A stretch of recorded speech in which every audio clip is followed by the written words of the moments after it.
Welcome, everybody, to the CFF lists best and worst performer predictions for week 5 and a recap of the year to date leader list through week 4. I'm Jay Mill. I'm here with my partner, Willie B. How are you, Willie? Doing great. And great he was this week, ladies and gentlemen. Your guy, Willie B., actually in the best worst predictions, managed to score via our scoring system in 7 out of 8 categories, meaning he picked the best and worst from each position in all but one category, which I believe was it's quarterbacks, running backs. He did the only place he didn't score was picking a top 3 wide receiver. Otherwise, uh, he picked the third best quarterback, third worst quarterback. He picked the third worst running back, or third best running back, second worst running back, the worst wide receiver, the best tight end, and the worst tight end for 14 points. I matched that 14 points by also predicting 5 out of the 8 categories that we make our predictions in. But I managed to tie him with only predicting players in 5 different positions by successfully picking the best or worst in 4 of those 5 categories. So we did a really good job. As we go through each position, we'll kind of break it down a little bit more about who we did pick.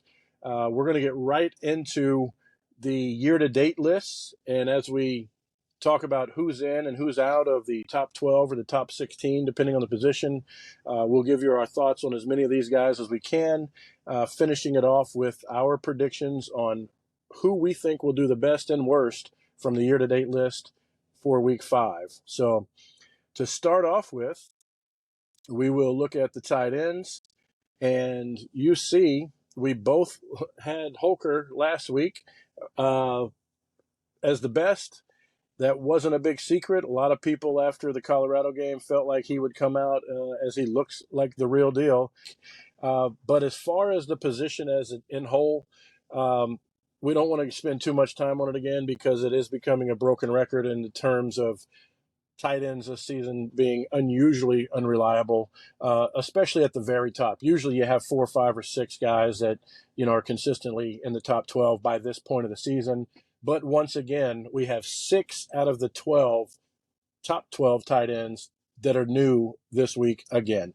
So it seems like it's just going to be musical chairs with the tight ends, but more reason to get some insight as to who might have a good week on this particular week. It might be the best year to stream tight ends if you haven't figured that out already. So with that said, Willie, who's going to pick first here? I'll go first. We'll go back and forth here, but I'll go Okay. first. Man, like I say, they're so hit and miss. But Mm-hmm. I'm gonna go with my guy to stay away from this week, Okay. and that's going to be um, Haas Oh, from interesting. Arkansas. Interesting. Okay. I All know right. he vaulted up to toward the top, Mm-hmm. but with A&M, having a decent defense, Fantrax has them 11th. Mm-hmm. So, like I said, there's some decent tight ends as far as, but like I said, you're going to, take a risk, and Yep. and the only reason why I stay from Holker is they're playing Dixie State. He may only play a half. I agree with you on that. I think I'm going to also stay away from Holker as my best if I'm giving that away a little early here. But I'll add with Haas. He was one of our guest pickers in the draft waiver wire this week, the tight end that he picked. So we know at least somebody's out there disagreeing with you. I think for this week he's probably not going to have as good of a week as he's been having. I do think as a true freshman he's got potential to keep rising, but as Fantrax shows, they're 11th against tight ends. They're also 16th against the pass in general. So that 11th seems to be a real number. Um, let's see. I don't know that I'll go with him as my worst. I think I'm going to save that for our guy Holden Willis, who has popped into the top 12. But when I was looking over his numbers, he hasn't really had a breakout week or even a very good week until this week when he, I think, scored in the 20s. But other than that, he was a low single digit guy all year long. So that 25 or 26 he had this week, heavily influenced his average, pushing him up. And I don't think he's a name that we'll see stay in the top 12 for too long. And he may drop right back out after this week. And that's my pick for the worst. Yeah, I don't mind that. I mean, he was only getting 2 targets each of the 2 previous games before he had 10 last week. Right. He obviously has some talent. He had a long of 49, so I mean, I'll Right. have to look back and see if it was blocking, but we'll see. I do like Right. that pick though. Right. For my best, I'm gonna go with the guy who everyone was on. He's finally showing what he can do, and we're gonna go Brock Bowers as my best for the week. They're Okay. playing they're playing Auburn. Georgia is, they have a playoff to be ready for, and so Mm-hmm. he's healthy now. Now is the time to, we're not experimenting with any other stuff. We're going with our bread and butter. So Okay. Bauer should be that bread and butter. So, and speaking of tight ends that are in and out, Bowers was out last week. He's back in. Are you ready to say then that Bowers is on the list to stay at this point for the remainder of the season? I would say that, yeah. I mean, if he is technically the best tight end in the class, Mm-hmm. he should be in the top 16 for the rest of the season. Otherwise, I question that. Right. Gotcha. Um, for my best, I'm going to go with a guy that I think is back to stay also, and that's Jatavian Sanders from Texas. He's playing against Kansas. His average is only 11.2, but that is skewed very heavily from the 0 he took against Wyoming, which still seems to be a mystery as to why he got that 0.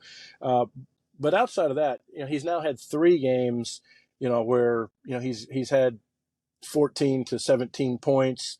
So I think he's back to stay. I think the Wyoming 0 was a fluke.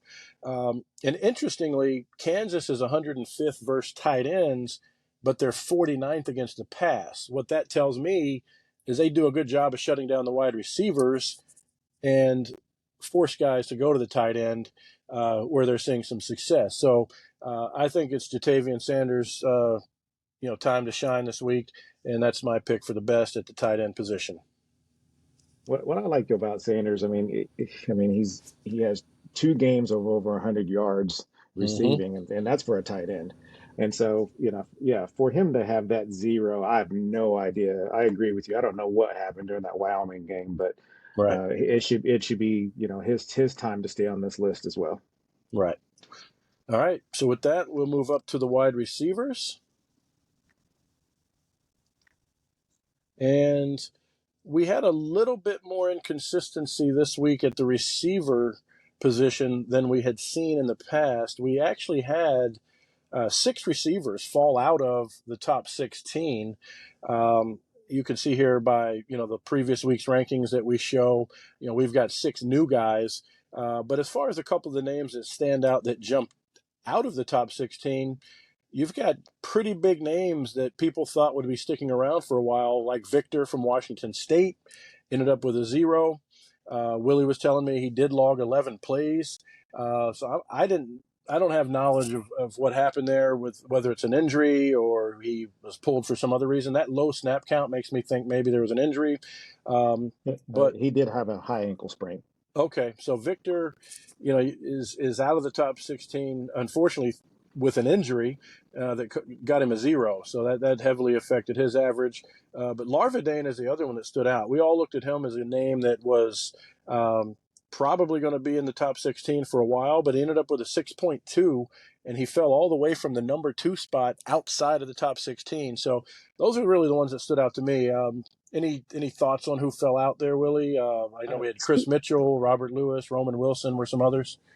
Yes, but speaking of back to Larvadain, I don't understand. Mm-hmm. You have 2 games where you have 12 targets each game, and Mm-hmm. then he has back-to-back 1 target games.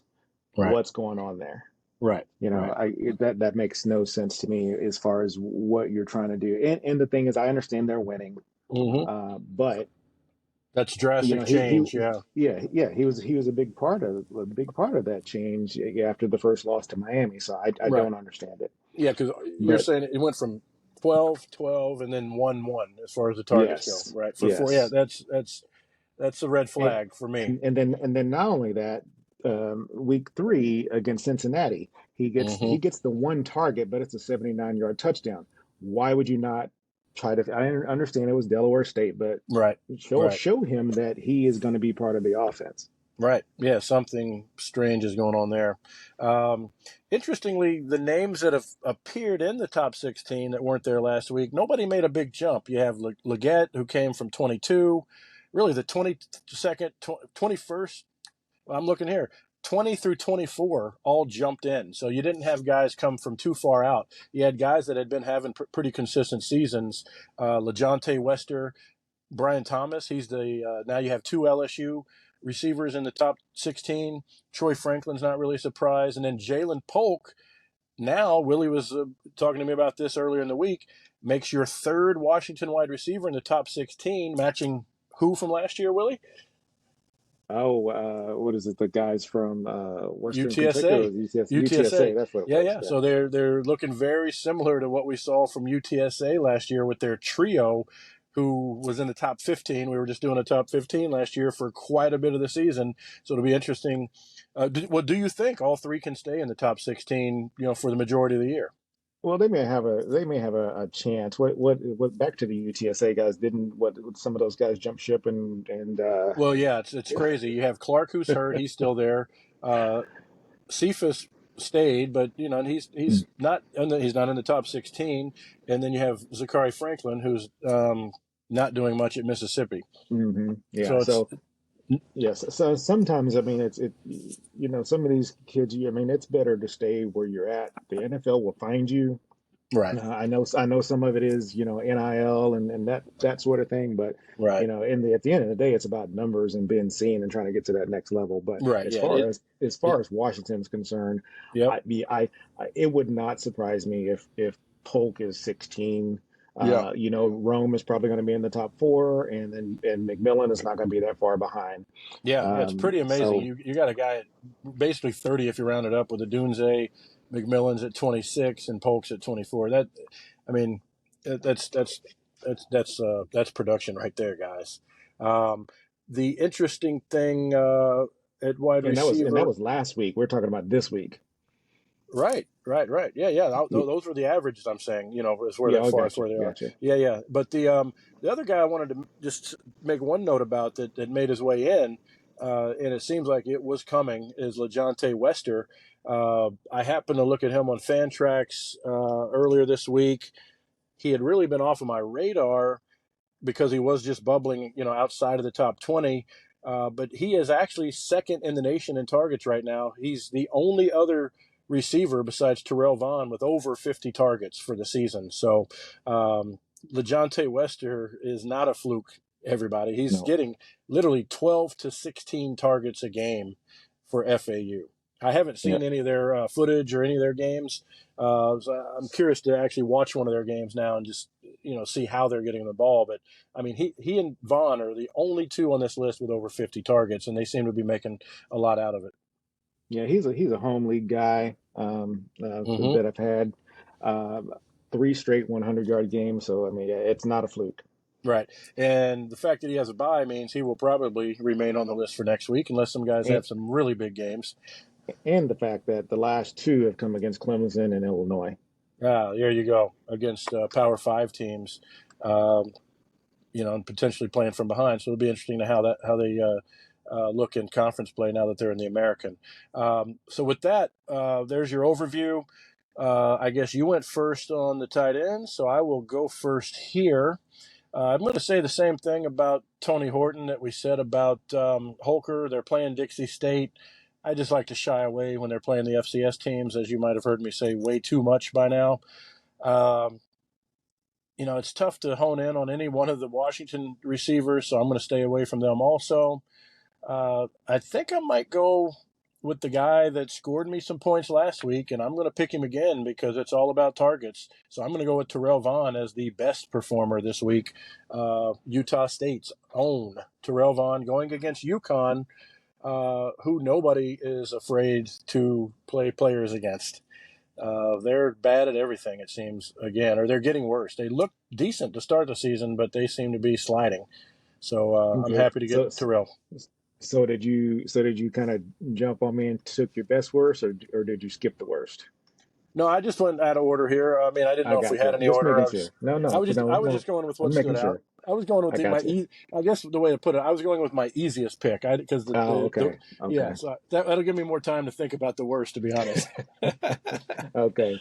All right. So when you're doing that, hmm I'm gonna go this route.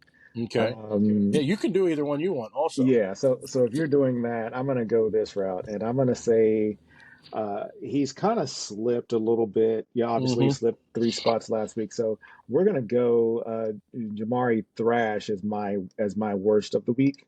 Okay. Um, like I said, I really like all of the receivers here, Yeah. but obviously we have to pick one. So Right. Right. I'm gonna say that he probably dips to, instead of being tied for 12, he goes down to maybe 16th. So, Okay. All right. That's and then fair. they have NC State this week. Okay, and I'm going to go with a guy who's barely hanging on in the top 16 as my worst, and that's Xavier Weaver. I have him in our home league. You brought that up earlier. I don't know if I'm going to play him this week against USC. I saw the red flag, by his name also, so he's a little banged up. Um, but even if he wasn't, I think I would still pick Weaver as the worst performer prediction for this week going against USC. They're not spectacular against the pass, but yeah, I think Colorado's just going to be outmatched again this week, and we're going to see Weaver, continue to slide at least for one more week, and then maybe work his way back into the top 16. I think he's got the potential to finish here. I just don't think. I think this is the week he might fall out. Okay, I got you. All right. Um, Man, there's just so many good ones, and they're all just bunched in together as far as their averages are concerned. Mm-hmm. But I'm gonna I'm gonna take Rome.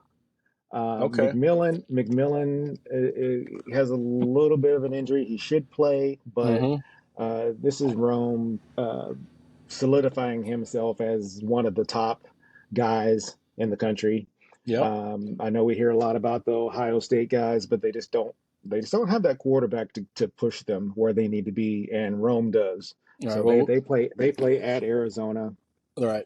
We will and have to and I tag his father on this because I know he is a very active dad on social media, promoting his son as the best receiver in college football. So we will make sure to tag Mr. Adunze so he sees that we do have faith in his son as the potential best receiver of the week. I absolutely do, especially this week. So All right. So there you have it, everybody. Checking my notes. The only other receiver I wanted to mention in general was Colin Lacey, who we mentioned last week was going to rise up this list as a result of Voisin being out, and we were right. He went from 17 to 9. I think he had a 31-point game or something like that. And don't expect that to stop at any point. They're playing James Madison, who has a tough D, but they are 131th against receivers, 131st against receivers, and 128th against the pass. So, Lacey was a close second in terms of my best performer for this yeah, week. he was my B also. So yeah, I Yeah, agree. yeah. So there you go. All right. So you want to move it up to Yep, running let's backs? let's head on up. All right, and we'll keep it going in terms of the overview with who fell out. And one of the first things you'll notice, and it's only three running backs fell out. And I want to take it back to last week, and one of the things Willie kept pointing out was how solid the group of running backs was that was on the top 16, and how difficult it was going to be to pick a bad performance. Um, and that, I think, was proven by the fact that only three running backs fell out of the top 16 this week.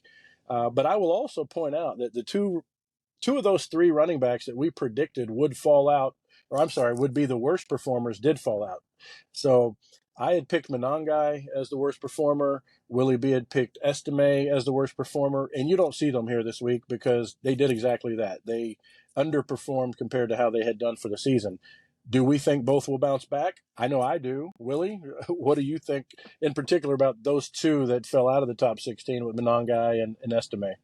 Well, I think that they have that potential. It may not be this week, but it's going to be very soon. I mean, just like us, and we say this, and we want you guys to, watch us, listen, whatever. But I mean, our proof is in the pudding. We're putting our money where our mouth is, and in the Kings Classic, I talked Jay Miller into taking Estime out, because I just felt like, it just wasn't his week, and Mm-hmm.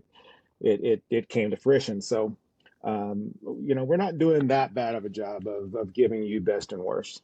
Right. And again, we do this, so you can have some insight as to who you might start and sit. This is just our way of kind of helping with some start and sit decisions. And also if you're playing daily fantasy, giving you some ideas of who to put your money on or, who to put in your lineup, regardless of their salary in those DFS contests that are out there. So, but again, overall, running backs performed exceptionally last week. Looking at the list, 1, 2, 3, 4, 5, 6 of the top 7 are the same.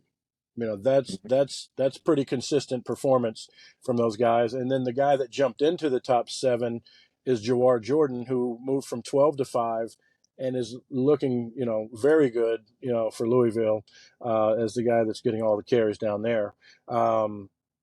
There's a few others, I'll Well, and mention as we then go through. Giddens needed that 60 to vault himself from 171 to 12, but then Yeah.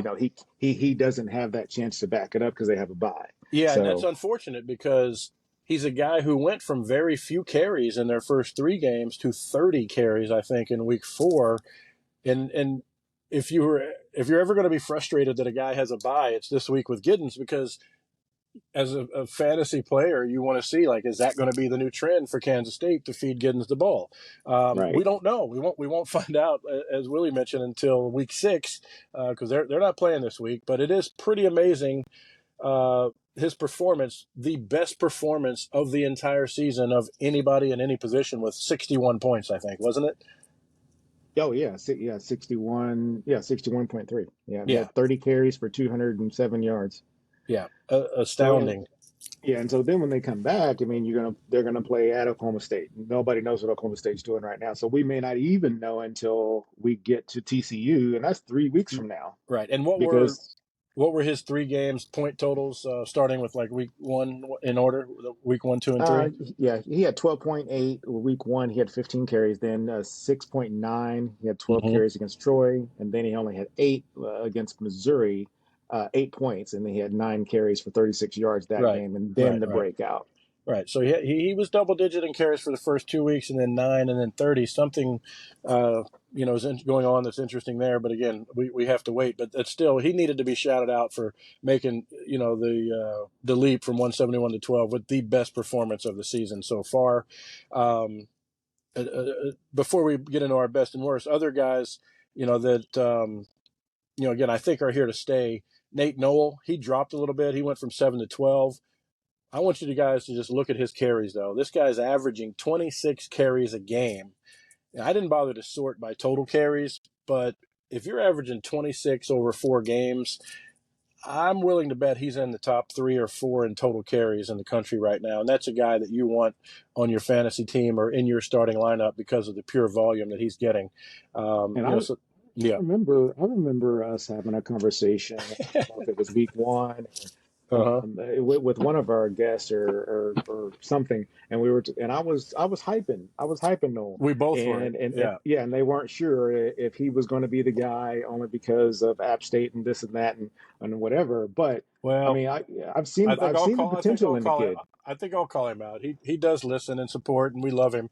He's been great to us. But we Please tell always me it's not the guy I always pick on, and I'm not trying to do it. I'm it not is. trying It to, I is. It's swear. Jared, and I think Nate Oh Noel. wow. Nate Noel falls into that category of guys that he just isn't sure are big enough to carry the Okay. workload. Which, in this case, he's totally carrying the workload for App State. But again, we love Jared. He's spectacular. Yeah. There's no one as Jared good. Jared's Jared's going to be back on playing in the championship, I'm sure. Yeah, well, at So least the we'll semifinals. Yeah, yeah he'll at yeah least yeah be in the at least this semifinals yeah of the waiver of our draft. waiver Yeah, so yeah. yeah, and if Nope. not, then we'll have a special thing and a special segment, and Jared and I will you know Yep. have he's a young guy, so he doesn't drink or anything, but we will have a celebratory non-alcoholic cheers Yeah, yeah. and celebrate the season. So we do love you, Jared Prongman. So Right. um Yep. yeah, And moving the other, on. real quick, the other guy I'll mention on the negative side, slightly negative, that I could mention him now because there's no way I could pick him as my worst since he has a bye, as Omari and Hampton. He stands out to me as a guy that might be a little fluky in the top 16 only because he was in the teens in 3 out of his 4 games, but he had a 43-point game in there in the middle that's really skewed his average.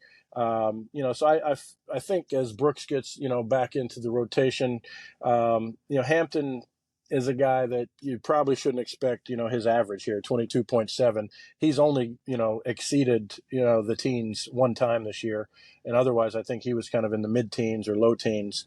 That's kind of my guy that stands out that might not be here. Anybody jump out that you think won't last? Because again, most of these guys have been consistent, but is there any, if you could pick one that may not make it to the end or stay in the top 16 that long, who would your guy be, Willie? Man, I kind of like Hampton though. Okay. He, the competition that they have coming up for the rest of the year. I mean, if he was around 17, he'd still be in the top 25, and Mm-hmm. have a good game to push him back up. So, but if I have to pick someone else on this list, then I'm probably going to say it's going to be Harvey. Okay.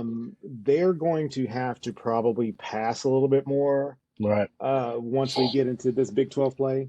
Right. So he may not be getting his double digit carries. I mean, Okay. That's a good point.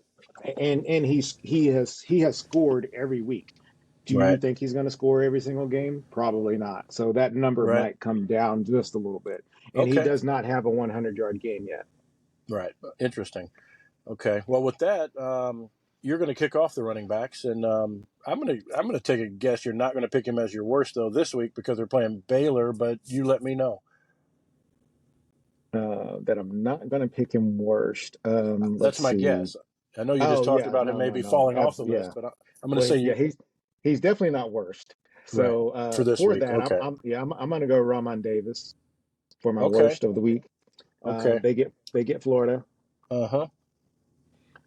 So he had what 32 and then 20 back to back. So Mm-hmm. another guy who has touchdown volume, but they're playing Florida, who technically is first against running backs. Yep. And then couple that with Georgia the week after. It's going to be a couple rough weeks for Kentucky and Davis. Okay. All right. I'll go toe to toe with you on worst picks here. I'll start with that, and I'll go Devin Neal versus Texas. He took a minor slip last week, but he's been outperforming what I thought he would do. I will start by saying that I thought there was going to be a lot more committee with Hishaw. I think his name is back, and they've got McDuffie over there who used to play for the new offensive coordinator they've got. So I thought he may not get as many touches, but his talent is forcing them to give him all the looks that he had last year, even with the guys that he's sharing the room with healthy. But this year, this week, he's playing Texas, 27th against running backs. More importantly to me, they've only given up one touchdown all year rushing, and they're only giving up 87 yards a game rushing. I think, Kansas has had a good start again, like they did last year. But as much as it pains me, I do think Texas is a much better team this year. They've been more consistent, and again, it hurts me to say that as an Oklahoma fan, but Sarkisian seems to have them on the right track, and so I think they're going to shut down Devin Neal this week. All right. Like it. Okay. For my best of the week, this guy's number one for a reason. Yeah. I'm sorry. I Yep. mean, I didn't think he could top it. He had Yep. 30 points 3 weeks in a row, and then he comes out last week with a 41.4. Yep. And we're going to go Ashton Genty. The Halani noise needs to stop. I don't care Yeah. if he's healthy. Coaches, stop trying to prove how smart you are. Give hmm this kid the rock. 23 carries, 204 yards he had last week. Genty all the way. They play at Memphis, hmm 103rd against running backs. He should still be in the top two, even if he does not get 40. Right. Right. That's a good one. I mean, he looked phenomenal. We got to see him playing. And that was the Friday night game, wasn't it? If I'm not mistaken. Ooh, Either yeah, way, yes, it was. Yeah, that yeah, 22nd. yeah. He was playing on a night where I know I got to focus and see him play without having to watch 18 games at one time, which was nice. He looked spectacular, as did the number two running back. Rasheen Ali, and you scored points there. You had picked Ali as the top performer. He ended up being the third best performer, but you got some points from that last week. Um, and Ali's no, I'm not picking him. I'm not picking Oh, him you're though. not picking. Okay, Yeah, okay. yeah. I was You just did. giving him a I shout did. I out. did. I did that last week. You kind of Uh, shouted somebody I, out, and I thought it was yeah, going to yeah, be the yeah. guy. I teased him. But that's okay. I'm going to go with Darius Taylor down at the bottom. And you Hmm. see, he's worked his way into the top 16. He is one of the three new guys. We talked about Giddens.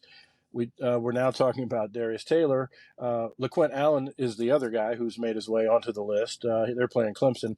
The reason I like Taylor, though, is Volume. he volume. Yeah, he's averaging a ton of carries. I don't have that average. What I've actually got, though, is his points per game in the last three games. For whatever reason, week one was a big committee situation for Minnesota. But ever since then, he has been the guy without a question. There has been no committee. And in the last three games, forget the 22.2 average here, he's averaged 28.5 in the last three games after the week one, committee situation. So I'm looking at him Okay. as a 28.5 guy who really should be third on this list. Okay. I'm Well, throwing week one well, out. well. You like stats, hmm so he's averaging 1 point per carry, Yeah, that's crazy. 1 point per attempt. He's averaging 28.6 outside of that week one because he Right, only right, had right. he had one. So Yep. yeah, he's averaging 1 point per carry. That's awesome. And look, let's do this. We gave Jared a hard time earlier. Let's give him his credit here because we were high on Sean Taylor, the transfer into Yep. Minnesota, and he correctly identified that situation as one where Sean Taylor was not going to be the guy. So, as you know, we will take our credit for Nate Noel, and we will give Jared his credit for correctly predicting one of the situations in Minnesota, which is that Sean Taylor was not going to be the guy. I don't know that he called Darius Taylor as the guy it was going to be, but I think his quote was something like, "Whoever it is, it won't be Sean Taylor." So we'll give him his Right. props for Yeah. that one to even things Absolutely, out. Jared. Yeah, yeah, Absolutely, Jared. I mean, because yeah. this kid, he he against Nebraska, he had one carry for 3 yards. Right, Since right, then, since then, 33 for 193, 22 for 138, and 31 for 198. Are you right. kidding me? Yeah, yep. And they're playing down. I know. They kind of had that bad loss to Northwestern last week. Fortunately for them, they get to go down and I don't know if they're going there or playing it at home, but they're playing Louisiana Lafayette, who, for a Group of Five school is a strong team traditionally. But I think Minnesota's going to go down there and try to teach No, somebody a lesson. no. They're at home in the next 2 weeks before the bye, but then after Lafayette, they get Michigan. That's the one I really want to see. Yeah, I yeah, really yeah. want to see how he performs against Michigan, but Right. one step at a time. I think he'll do well this week. Yeah, but they've got to be excellent this week, to quote the coach down there in Minnesota. Um, and they got to get a bad taste out of their mouth. And unfortunately, it's going to be Louisiana Lafayette that pays. So there it is. There's your running backs. Let's roll it up to the quarterbacks.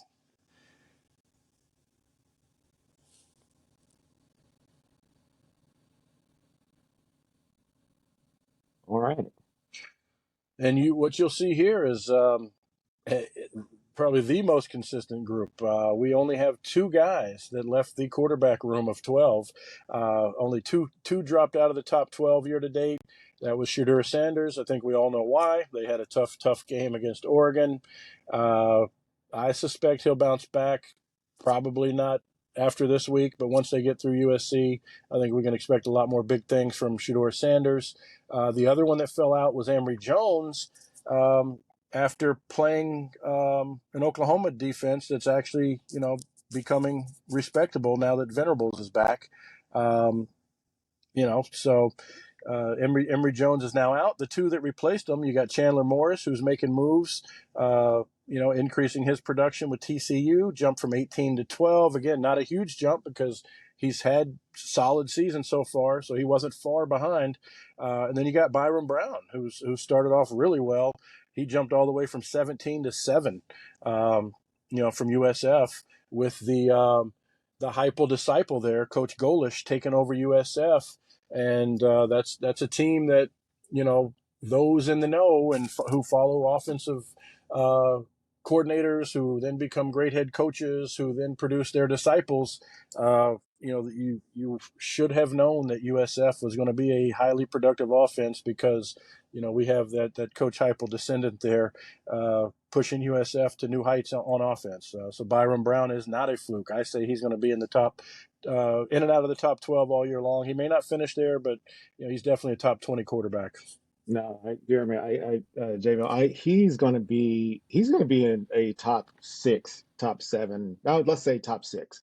Okay. They have no more Alabamas on the schedule. Right. Okay, so he had 38, 34, and he had the 12.6 against Alabama, and then came back with a 41. They have no more Alabamas on the schedule, so Right. he's going to be where he is right now or higher as far as the average. Yep. And so barring from injury, this is where he should be, averaging 31.8. Right. So we're saying he is not a fluke. So those are your guys that went in and out. Everybody else is the same. So I think we can just jump right into the best and worst. And it's my turn to start, isn't it? It can be. I mean, I'll go because this is going to be easy, and I can tell them. Let me just go. Okay, I'm go gonna ahead. You're on a roll. I'm just gonna tell everybody. Mm-hmm. Best from here on out. I'm taking Williams, Salter, and Penix. Those are going to be my only options as far as who you should go with as far as the best. So every week you're just going to pick one of those three, and we know it won't be Salter. So it won't be Salter this week then. Yeah, it won't be Salter this week. So okay, we're going to go Caleb Williams. They play at Colorado. We know what's going to happen. There's going to be a ton of points scored. Caleb Williams is going to have his 350, probably 4 touchdowns. Let's say three passing and 1 rushing, just to show that he is that guy. And it is what it is until Colorado can fix the trenches next year through the portal. People are just going to do whatever they please, and they're going to have to outscore you, and it's hard to outscore Caleb Williams and USC. Right. Yeah, it's hard to argue against that, especially with them playing Colorado. I don't want to see any repetitiveness here. And you got me really excited about Byron Brown. I hadn't made up my mind. So look, I'm buying the Willie B hype. I'm going with Byron Brown from USF going against Navy. They've had decent results against the pass.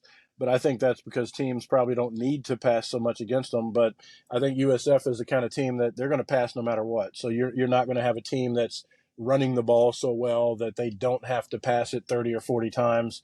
I think USF's going to come out and throw the ball, 40 times again. And like you said, Brown isn't going to play another Alabama where he had 13 points in his other 3 games. He had 38, he had 34, and last week he had 41. So, excluding Alabama, it looks like he's averaging about, 35, 36 points a game, which puts him, I know, we can't just exclude Alabama because they played him, but the 3 games outside of Alabama, he's right up there with these top 4 guys in terms of his average. And I wouldn't be surprised to see him get into that top 6, after this week also. So he's my prediction for the best. So you want me to go ahead? I'll just go ahead and go since I went Y- first. Yeah, yeah, we'll keep alternating. I Okay. like the alternating. Um, I man, there's just so many good quarterbacks here. Mm-hmm. But since I do have to choose one, Mm-hmm. and I think I made a mistake here though. Let me check real quick. I think I made a mistake here, or did I not? Nope, I didn't. Okay. Um, yeah, no, I'm sorry, I was thinking of Kansas State. That's why I thought Chandler Morris was off, but they're not. Oh, okay. Um, yeah, so I just don't feel comfortable Mm-hmm. with Dart in LSU. That's something. Yeah, you know what? I was thinking something. Even though LSU they're showing 90th against quarterbacks, I was kind Hmm. of thinking the same thing. But you have any other thoughts on that and No, why? I mean, I'm looking at all the other matchups. I Mm-hmm. mean, most of these guys should still put up decent numbers. Um, yeah, Iowa State says that they're 20th against quarterbacks, but I mean, Yeah. they need to me, they need to score a lot more points. Yep. You talked about Oklahoma's defense, so I'm going to exclude them. I know Penix is going to shine. Forget that 16th that you see there for Yeah. Arizona. Yeah. And so that's going to leave me with an obvious of, okay, what's wrong with this? Yeah. LSU should not be 90th against quarterbacks. So Right. we're going to say that at least maybe some defenses show up and he doesn't, produce the 27.9 that he's been putting up. Right. And they're 70th against the pass. They've given up 9 touchdowns, 228 a game. But that one did stand out to me. It seems a little surprising that LSU was that bad, if you want to call it that. But I think what you're probably looking a little bit at what I'm looking at, which are just the other names on this list and how good they are compared to what we think about Dart at this point. Granted, he's in the Lane Kiffin system. He's doing what you would expect a quarterback to do in that system. But every other quarterback here is in a system that works as well, or they're a dual threat quarterback like Granger who can do it all. Um, so that Well, yeah. I go to this point too. Okay, so we know Alabama's not their normal Alabama. Mm-hmm, Okay, and so with that, and as bad as Alabama has been, mm-hmm. he loses 24 to 10, but he has his worst game with 16.4. Right, right. Yeah, and I So that's my yeah, I hear you, and I think for that reason, there's a part of me that wants to say Schrader against Clemson, but I've seen too much good stuff from Schrader this year, especially with his legs running. And even though Clemson's good against the pass, that's not all Schrader has. So I like Schrader enough to not, make him my worst. hmm Chandler Morris is playing a good pass defense with West Virginia, who, is not only good against quarterbacks, but is also 45th against, the pass. But something in my gut kind of resonates like it does with you. I think Jackson Dart is my worst. I hate to, have the same pick, but again, I'm not going to sacrifice points in the competition against you, just to pick another guy randomly here. So, Okay, I know my eyes are deceiving me, but I'm looking at it. mm-hmm. Schrader had 25 carries against Purdue. Are you kidding me? So Oh yeah, what? yeah, yeah, yeah. Yeah, No, he's running like whenever he wants to. And there. I don't think they're runs. A lot of them aren't run by design. He'll pull the ball down and just run. You know. okay, well, I remember the 50, but he had 195 yards rushing. Well, and he could have had more. If I don't know if you Oh saw my the ending God. of that game.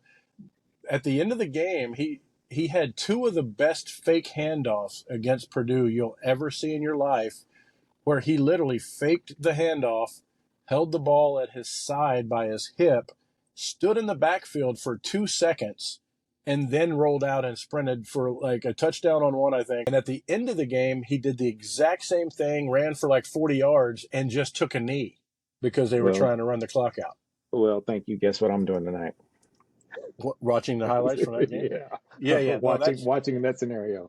yeah, But yeah. okay, so yeah, I'm sorry to interrupt you, but No, yeah, that's good. so That's good. Yeah, people need to like. I don't know if people noticed that or saw the highlights, but he had two of the best fake handoffs you'll ever mm, see in a football game against Purdue. And then so like I benched him in our home league Yep. last week, and he still had 24.8. Right. So That was a you know, bad week. That's a bad week for him, I think. oh yeah, exactly. Right. So yeah, we're both going with Jackson Dart. And again, as we say before, like that doesn't mean we're anti Jackson Dart. It just means he's the worst from the top 12, which is still not a bad spot to be in. So, but if you're choosing between Dart and any of these other guys on the list for your starter this week, we're saying probably Dart goes on the bench and one of these other guys is your starter. And then some of these guys should be available in a few leagues. You Right. got Chandler Morris, who's only 52% rostered. Dart's 58. So I mean, there's going to be some guys that should be available to you. So Yep. Yep. So there it is. Willie B, good luck. But thanks everyone for listening. This was probably the most fun conversation we've had of the season, in my opinion. I think we're getting in our groove. We're figuring out kind of the best things to talk about that can help you as we expand our repertoire. Don't forget, you can find us on Twitter at CFF Lists. If you're hearing this, you're hearing it on YouTube. We do hope to expand to the traditional podcast. But if you're watching on YouTube or listening, as they say, don't forget to hit that subscribe button and like button. We appreciate the subscribers we've got so far and the people that take the time to take our advice. Any final thoughts from you, Willie? as always, thank you for watching and listening. Good luck this week.